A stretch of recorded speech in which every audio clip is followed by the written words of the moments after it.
കശുവണ്ടി ആരോപണത്തിൽ കഴമ്പുണ്ടോ എന്നാണ് അടുത്തതായി സൂപ്പർ പ്രൈം ചർച്ച ചെയ്യുന്നത്. ശ്രീ CR നീലകണ്ഠൻ, ഇത് ഗൗരവമുള്ളൊരു ആക്ഷേപമല്ല, ഇത് നിയമസഭയിൽ ഉന്നയിച്ചപ്പോൾ തന്നെ മന്ത്രി മറുപടി പറഞ്ഞതാണ് എന്ന സമീപനമാണ് സർക്കാരിനുണ്ടായിരുന്നത്.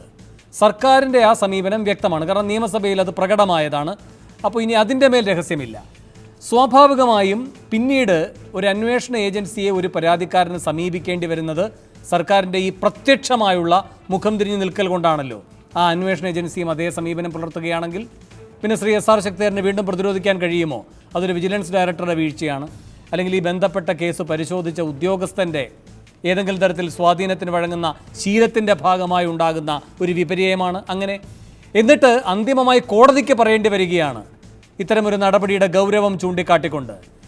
ഈ പരാതി ജേക്കബ് തോമസിൻ്റെ മുന്നിലെത്തി, ഈ പരാതി കോടതിയിലുമെത്തി. ജേക്കബ് തോമസ് പരിഗണിക്കാഞ്ഞപ്പോഴാണ് അത് കോടതിയിലെത്തുന്നത്. അപ്പോൾ പ്രാഥമികമായ ഒരു നീതി നിഷേധം കൂടെ ഇവിടെ സംഭവിച്ചിരിക്കുന്നു. പിന്നെ കോടതി അത് ആദ്യഘട്ടത്തിൽ തന്നെ സ്വീകരിച്ചതുകൊണ്ട് അതിൽ ഒരു അന്വേഷണത്തിൻ്റെ സാധ്യതയുണ്ട് എന്ന് അപ്പോൾ തന്നെ ബോധ്യമായി. എന്നിട്ടും വിജിലൻസ് അലംഭാവം കാട്ടി ഒടുവിൽ മൂന്നാമത്തെ തവണ അത് പരിഗണിക്കാനിരിക്കെയാണ് കോടതിയുടെ മുൻപാകെ വിജിലൻസ് അന്വേഷണം തുടങ്ങിയെന്ന് ധരിപ്പിക്കുന്നത്. അതുകൊണ്ടാണ് കോടതി വിമർശിച്ചതും. അപ്പോൾ ഇത് ക്ഷണിച്ചു വരുത്തിയ വിമർശനമാണ്, അത് യാദൃച്ഛികമല്ല. അതിൽ പ്രതിഫലിക്കുന്നത് ഏത് സമ്മർദ്ദമാണ്? തീർച്ചയായിട്ടും ഒന്ന്, നിയമസഭയിൽ അങ്ങനെ ഉത്തരവാദപ്പെട്ട ഒരു നിയമസഭാംഗം ഒരു പരാതി ഉന്നയിച്ചാൽ അതിനവിടെ വെച്ച് മറുപടി പറഞ്ഞു തീർന്നു എന്ന് വിചാരിക്കുന്നിടത്ത് തന്നെ പ്രശ്നമുണ്ട്. കാരണം അതിലങ്ങനെയുണ്ടെങ്കിൽ അത് അന്വേഷിക്കാം എന്നാണ് മന്ത്രി പറയേണ്ടത്. അത് അന്വേഷിക്കേണ്ടതാണ്. കാരണം അഴിമതി ഇന്ന് വളരെ വ്യാപകമായിരിക്കുന്നു എന്ന കാര്യത്തിൽ ഒരാൾക്ക് തർക്കമില്ല. മാത്രമല്ല, അഴിമതിക്കെതിരായ വലിയ മുദ്രാവാക്യം മുഴക്കിയ അധികാരത്തിൽ വന്നൊരു ഗവൺമെൻറ്റാണ്. അപ്പോൾ തീർച്ചയായിട്ടും സതീശനെ പോലെ ഒരാൾ അങ്ങനെ ഒരു ആരോപണം ഉന്നയിക്കുമ്പോൾ അത് അന്വേഷിക്കേണ്ടതായിരുന്നു. രണ്ടാമത്, അത് ജേക്കബ് തോമസിൻ്റെ മുമ്പിൽ വന്നപ്പോൾ അദ്ദേഹം അന്വേഷിക്കാതിരുന്നതിന് തീർച്ചയായും അതിന് രാഷ്ട്രീയമായ കാരണങ്ങൾ നമുക്ക് കണ്ടെത്താൻ കഴിയും. കാരണം മന്ത്രി മറുപടി പറഞ്ഞ കാര്യം പിന്നെ വീണ്ടും വിജിലൻസ് ഡയറക്ടർ അന്വേഷിക്കണോ എന്ന് അദ്ദേഹത്തിന് സംശയം തോന്നാം. ഒന്ന്. രണ്ട്, 3 പ്രാവശ്യം ഇത് വേണു പറഞ്ഞതുപോലെ 3 പ്രാവശ്യമായി ഇത് കോടതിയുടെ മുമ്പിൽ വരുന്നു, അന്വേഷണം വരുന്നു. മൂന്നാമത്തെ പ്രാവശ്യം പേരിന് ഒരു അന്വേഷണം പ്രഖ്യാപിക്കുന്നു. അവിടെയാണ് കോടതി അതിലിടപെട്ടത്. തീർച്ചയായും ജേക്കബ് തോമസിൻ്റെ വ്യക്തിപരമായൊരു തീരുമാനമായിരുന്നില്ല ഈ അന്വേഷണം മാറ്റിവെക്കുക എന്നത് തന്നെയാണ് ഇന്ന് വ്യക്തമാകുന്നത്. ജേക്കബ് തോമസിൻ്റെ മേൽ രാഷ്ട്രീയ സമ്മർദ്ദമുണ്ട്. അത് കൂട്ടി വായിക്കേണ്ടത് നേരത്തെ പറഞ്ഞ കോടിയേരിയുടെ പ്രസ്താവനയും കൂടി ചേർത്താണ്. അങ്ങനെ വായിക്കുമ്പോൾ തീർച്ചയായും കോടതി ഇത് പറഞ്ഞാലും ഞങ്ങളിത് ചെയ്യാൻ അത് അത്ര വലിയ ഗൗരവമായി എടുക്കുന്നില്ല എന്നിടത്തേക്കാണ്. നിയമസഭയിൽ വന്നു, അതിനുശേഷം ഒരുപാട് ചാൻസ് ഗവൺമെൻറ് ഉണ്ടായിരുന്നു ഇത് അന്വേഷിക്കാൻ. ആദ്യം പരാതി വരുമ്പോൾ അന്വേഷിക്കാമായിരുന്നു, വിജിലൻസ് അന്വേഷിച്ചില്ല. അത് ആ 3 തവണ മാറ്റിവെച്ചതിനെയാണ് കോടതി ചോദ്യം ചെയ്തത്. അതിൻ്റെ ഒപ്പമാണ് മറ്റ് 2 കേസുകളും കോടതി എടുത്തത്. അപ്പോൾ കോടതി ഒരു പാറ്റേൺ അതിൽ കാണുന്നുണ്ട്. അതാണ് കോടതിയുടെ വിമർശനത്തിൻ്റെ ആംഗിൾ. ആ പാറ്റേൺ ആണ് രാഷ്ട്രീയം. അത് രാഷ്ട്രീയമായ പാറ്റേൺ ആണ്. ഇപ്പോൾ നേരത്തെ ശിവദാസ് നായർ പറഞ്ഞു ബാബുവിൻ്റെ കേസിലോ മാണിയുടെ കേസിലോ ജേക്കബ് തോമസിന് വീഴ്ച വന്നിട്ടുണ്ടോ നമുക്ക് വേറെ പരിശോധിക്കേണ്ട കാര്യമുണ്ട്. ഇവിടെ വളരെ കൃത്യമായി വീഴ്ച വന്നിട്ടുണ്ട്. ഒരു കേസെടുത്താൽ ആ കേസ് ചിലപ്പോൾ പ്രതി ശിക്ഷിക്കപ്പെട്ടില്ലെങ്കിൽ ഏത് കേസിലും കോടതി പോലീസ് മാത്രമാണ് കുറ്റക്കാരെന്ന് പറയാൻ വലിയ പല സാഹചര്യങ്ങളുണ്ട്. ഇപ്പോൾ അഴിമതി കേസുകൾ ഇത്രയും വിജിലൻസ് കേസ് ഇന്ത്യയിൽ എടുത്തിട്ടും എത്ര പേര് ശിക്ഷിക്കപ്പെട്ടിട്ടുണ്ട്? വളരെ കുറച്ച് പേരേ ഉള്ളൂ. പ്രശ്നം അതല്ല. ആ വിജിലൻസ് അത് ആത്മാർത്ഥമായി സമയത്തിന് ചെയ്യുന്നുണ്ടോ? ടൈം ചെയ്യുന്നത് വളരെ പ്രധാനമാണ്. ടൈം ചെയ്യുന്നതിന് കാരണം സമയം കഴിഞ്ഞാൽ ഇത് കുറെ കഴിഞ്ഞാൽ ആരെ കഞ്ഞി പഴങ്കഞ്ഞിയാണ്. പിന്നെ ആർക്കും ഇതിനോട് ഇൻട്രസ്റ്റ് ഉണ്ടാവില്ല. രാഷ്ട്രീയം മാറിപ്പോകും, ഇക്വേഷൻസ് മാറിപ്പോകും. അത് പോയാൽ ഇപ്പോൾ UDF-നെതിരായ അന്വേഷണത്തിന് കഴിഞ്ഞ സർക്കാരിൻ്റെ കാലത്തുണ്ടായിരുന്നൊരു അല്ലെങ്കിൽ ആ തുടക്കത്തിലുണ്ടായിരുന്നൊരു താല്പര്യം LDF-ന് പോലും ഇല്ലല്ലോ. ഇപ്പോൾ അക്കാര്യം വളരെ വ്യക്തമല്ലേ. അതുകൊണ്ട് തന്നെയാണ് കോടതി ഇടപെട്ടത്. കോടതി ഇടപെടട്ടെ. കോടതിയുടെ ഇടപെടൽ ഗവൺമെൻറ്റിനുള്ള ഒന്നാന്തരം വാണിംഗ് ആണ്. ആ വാണിംഗ് ഇത്ര ലാഘവത്തോടെയാണ് പരിഗണിക്കുന്നതെങ്കിൽ രാഷ്ട്രീയമായി ഗവൺമെൻറ് തീരുമാനം അഴിമതിയെ സാധൂകരിക്കുന്നതാണ് എന്ന് പറയേണ്ടി വരും. അങ്ങനെ പറയുന്നതോടുകൂടി ഈ ഗവൺമെൻറ്റിൻ്റെ അഴിമതിക്കെതിരായ ക്രെഡിബിലിറ്റിയുടെ ഗ്രാഫ് വളരെ വളരെ വളരെ താഴ്ന്നുപോയി എന്നുള്ളത് തന്നെയാണ്. ശ്രീ K. ശിവദാസൻ നായർ, ഈ 10 കോടി അഴിമതി സ്ഥാപിക്കാൻ കഴിയുമോ? കാരണം ഇത് രേഖകളുടെ പിൻബലത്തിൽ VD സതീശൻ ഉന്നയിക്കുന്നു. അതേ രേഖകളുടെ തന്നെ പിൻബലത്തിൽ മന്ത്രി അത് സ്ഥാപിക്കുകയും ചെയ്യുകയാണ് അഴിമതിയില്ല എന്ന്. സർവോപരി അങ്ങേക്കറിയാം എന്തുകൊണ്ട് ഒരു പ്രത്യേക ഘട്ടത്തിൽ പ്രത്യേക താല്പര്യം എടുത്തുകൊണ്ട് ടെൻഡർ വ്യവസ്ഥകളിൽ ഇളവുകളും വരുത്തിക്കൊണ്ട് ഇത്തരമൊരു നീക്കത്തിന് സർക്കാർ മുതിർന്നു എന്നത്. അത് 10 ദിവസമെങ്കിൽ 10 ദിവസം നിങ്ങളുടെ സർക്കാർ പട്ടിണിക്കിട്ട കശുവണ്ടി തൊഴിലാളികളുടെ വീട്ടിലെ അടുപ്പ് പുകയാൻ വേണ്ടിയായിരുന്നു. ഇതിനകത്ത് വളരെ പ്രധാനപ്പെട്ട ഒരു ചോദ്യം അവശേഷിക്കുന്നു. എക്സൽ കമ്പനി കോട്ട് ചെയ്തു. ആ എക്സൽ കമ്പനിയെ കോട്ട് ചെയ്ത് കഴിഞ്ഞപ്പോൾ ആ എക്സൽ കമ്പനിയെ ഒഴിവാക്കുന്നതിന് വേണ്ടി EMDയിൽ ടെക്നിക്കലായി ഫ്ലോ ഉണ്ട് എന്നാണ് കണ്ടെത്തിയത്. EMD എത്ര രൂപയാണെന്ന് കണ്ടോണം. നാമമാത്രമായ 2.2 ലക്ഷം രൂപയാണ് EMD.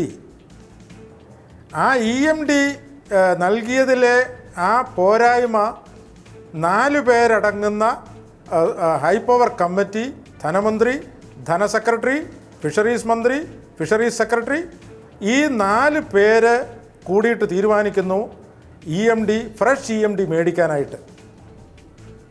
എന്നിട്ട് മേടിച്ചില്ല. ഫ്രഷ് EMD മേടിക്കാതെ ഫ്ലിംസി ഗ്രൗണ്ടിൽ എക്സൽ കമ്പനിയെ ഔട്ടാക്കുന്നു. എന്നിട്ട് ലോക്കലായി തൂത്തുക്കുടിയിൽ നിന്ന് L1, L2, L3 3 ലോക്കൽ കമ്പനികളിൽ നിന്ന് ഈ തോട്ടണ്ടി ഇറക്കുമതി ചെയ്യുകയാണ്. ഇവിടെയാണ് ദുരൂഹത. ഇത് കശുവണ്ടി തൊഴിലാളികളെ സഹായിക്കുന്നതിന് വേണ്ടിയാണെങ്കിൽ എക്സൽ കമ്പനിയെ ഒഴിവാക്കേണ്ട കാര്യമില്ല. ഹൈ പവർ കമ്മിറ്റി അത് തന്നെയാണ് പറഞ്ഞത്. ഹൈ പവർ കമ്മിറ്റി പറഞ്ഞത് ഈ കമ്പനിക്ക് EMD നൽകിയതിൽ എന്തെങ്കിലും ഫ്ലോ ഉണ്ടെങ്കിൽ ഫ്രഷായിട്ട് EMD മേടിച്ചാൽ മതി.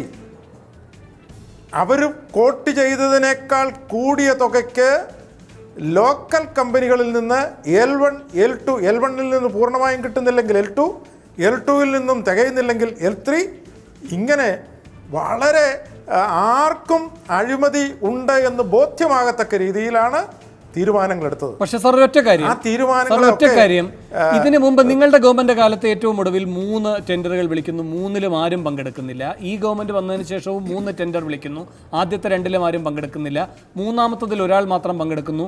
അങ്ങനെ വരുമ്പോൾ അത് ഒഴിവാക്കപ്പെടുന്നു. പിന്നെ അങ്ങ് പറഞ്ഞ ദുരൂഹത എന്തടിസ്ഥാനത്തിലാണ്? കാരണം ലോക്കൽ പർച്ചേസിലേക്ക് പോകാൻ തീരുമാനിക്കുന്നതും സർക്കാർ ഉത്തരവോടെയാണ്. ഇത് രഹസ്യമായിട്ടല്ല, സർക്കാർ ഉത്തരവോടെയാണ്. അവിടെയാണ് അഴിമതി. കാരണം ഈ ഒരാൾ മാത്രം വന്നു കഴിഞ്ഞപ്പോൾ, ഒരാൾ മാത്രം ടെൻഡർ വന്നു കഴിഞ്ഞപ്പോൾ അവർ ഗവൺമെൻറ് സാങ്ഷന് വേണ്ടിയിട്ട് അപേക്ഷിക്കുകയാണ്. കാരണം 2 പ്രാവശ്യം വന്നു, ആളുകളാരും വന്നില്ല. മൂന്നാമത്തെ തവണ വന്നു കഴിഞ്ഞാൽ ഒരു കമ്പനി വന്നു, അവർ ഇന്ന രീതിയിൽ കോട്ട് ചെയ്തിരിക്കുന്നു, അത് അവരെ സ്വീകരിക്കുന്നതിന് ഗവൺമെൻറ് ഉത്തരവ് വേണം, ഗവൺമെൻറ്റിൻ്റെ അനുമതി വേണം. ഗവൺമെൻറ് അനുമതി കൊടുക്കാതെ അതിനേക്കാൾ കൂടിയ വിലയ്ക്ക് local L1, L2, L3 local പർച്ചേസിന് അനുമതി കൊടുത്തു എന്നുള്ളിടത്താണ് പ്രശ്നം. ഇത് മൂന്നാമത്തെ പ്രാവശ്യം ഒരു കമ്പനി വന്നു കഴിഞ്ഞപ്പോൾ അവരെ എങ്ങനെയാണ് ഒഴിവാക്കുന്നത്? അവരെ ഒഴിവാക്കിയതിൻ്റെ കാരണമാണ് ഞാൻ പറഞ്ഞത്, EMDയിൽ കുഴപ്പമുണ്ട്. പക്ഷെ മന്ത്രിയുടെ വിശദീകരണം അങ്ങനെയല്ലല്ലോ സാർ. മന്ത്രി പറയുന്നത് ആ ഘട്ടത്തിൽ അവർ കോട്ട് ചെയ്ത തുകയും ഈ പരിപ്പിന്റെ മാർക്കറ്റ് വിലയും തമ്മിൽ വലിയ വ്യത്യാസം ഉണ്ടായിരുന്നു എന്നാണ്. എന്നാൽ അതിൽ കുറഞ്ഞ വിലയ്ക്ക് വേണ്ട ഇപ്പൊ മേടിക്കാൻ. അതിനിടയിൽ ഒരു സാഹചര്യ മാറ്റം വരുന്നു. ആ സാഹചര്യം എന്നത് ഓണം വരുന്നു എന്നതാണ്. ഓണത്തിന് മുൻപ് ഇവർക്ക് തൊഴിൽ ദിനങ്ങൾ കൊടുക്കണം എന്നതാണ്. അങ്ങനെയല്ല. അതിനകത്ത് മറ്റൊരു കാര്യം കൂടെയുണ്ട്. 3 വിജിലൻസിന്റെ അനുമതി ഇല്ലാതെ 3 MDമാരെ മാറ്റി. മൂന്നാമത്തെ MD ആണ് അവിടെ.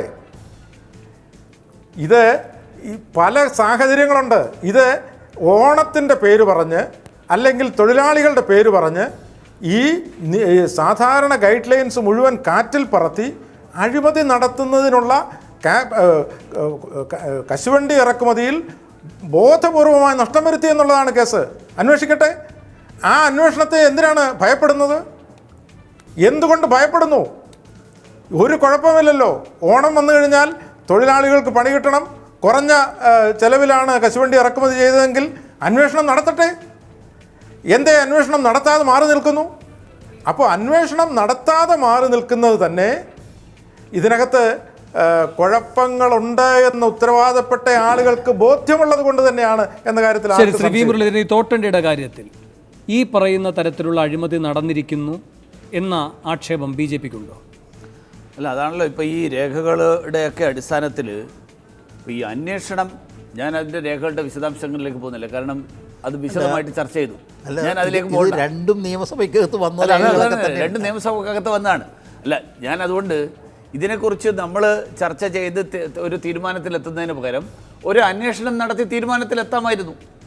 ആ നിലയിൽ ശിവദാസൻ നായർ പറഞ്ഞ കാര്യത്തിനോട് ഞാൻ യോജിക്കുകയാണ്. അദ്ദേഹം എനിക്ക് അഴിമതിക്കെതിരായിട്ട് ശബ്ദിക്കാനുള്ള അർഹതയെക്കുറിച്ചൊക്കെ ചോദിച്ചിട്ടുണ്ട്. 12 ലക്ഷം കോടി വെട്ടിപ്പ് നടത്തിയ ആളുടെ പാർട്ടിയാണ് ആളാണ് അദ്ദേഹം. എങ്കിൽ പോലും ഞാൻ പറയുന്നത് അന്വേഷണം നടത്തുന്നതിനെ സർക്കാർ എന്തുകൊണ്ട് ഭയപ്പെടുന്നു? അന്വേഷണം എന്തിന് 2 മാസക്കാലം നീട്ടിവെച്ചു? അന്വേഷണം നടത്താൻ ഈ ഒരു ക്യൂബി പൂർത്തീകരിക്കാവുന്നതിനേക്കാൾ കൂടുതൽ സമയം അതിന് ഈ നീട്ടിവെക്കേണ്ട ആവശ്യമില്ലായിരുന്നു. അത് നടത്തി വസ്തുനിഷ്ഠമായിട്ട് കാര്യങ്ങൾ പരിശോധിച്ച് അതിൽ സർക്കാരിന് തെറ്റായിട്ടൊന്നും സംഭവിച്ചിട്ടില്ല എന്ന് ബോധ്യപ്പെടുത്താൻ അവസരമുണ്ടായിരുന്നു. ആ അവസരം ഉപയോഗിക്കാതെ ഇത് ഒരു അട്ടിമറിക്കാനുള്ള ശ്രമം നടന്നു എന്ന് ഈ ഘട്ടത്തിൽ സംശയിക്കാവുന്ന ഒരു സ്ഥിതിയിൽ തന്നെയാണ് ഇപ്പോൾ.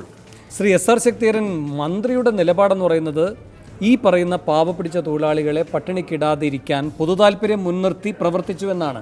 ഒരു പൊതുതാൽപര്യത്തിന് മാത്രമല്ല മുൻതൂക്കം കിട്ടേണ്ടത്. ഇപ്പോൾ സർക്കാർ ഖജനാവിന് 1.5 ലക്ഷം രൂപ നഷ്ടപ്പെട്ടു എന്ന് പറയുന്നത് അതിനേക്കാൾ 1.5 കോടി നഷ്ടം വന്നു എന്ന് പറയുന്നത് അതിനേക്കാൾ വലിയ പൊതുതാൽപര്യം അടങ്ങിയ പ്രശ്നമാണ്.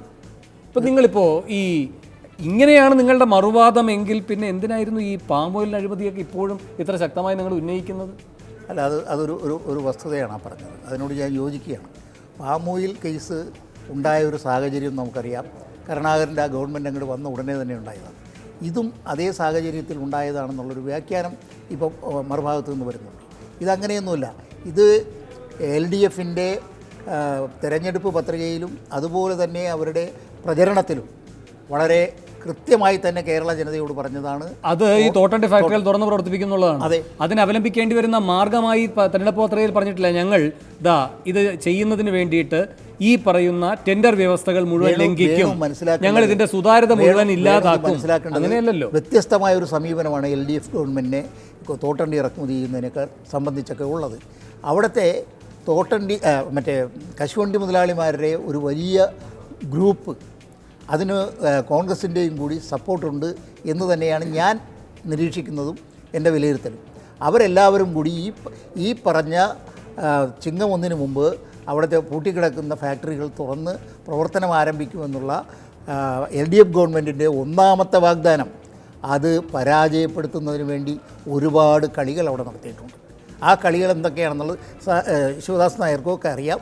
അതുപോലെ തന്നെ ഞാൻ പറയട്ടെ, ഇത്രയും ഗൗരവകരമായ ഒരു അഴിമതി ആരോപണം VD സതീശൻ നിയമസഭയിൽ കൊണ്ടുവന്നിട്ട് അതിന് മന്ത്രി പറഞ്ഞ മറുപടിയുടെ അടിസ്ഥാനത്തിൽ അതിനകത്തൊന്നുമില്ല എന്നുള്ള രീതിയിൽ അത് അലസിപ്പോയി എന്നുള്ളൊരു പ്രചരണവും വന്നിട്ടും VD സതീശൻ പിന്നെ ഇതിനെതിരായിട്ടൊന്നും പറഞ്ഞില്ലല്ലോ.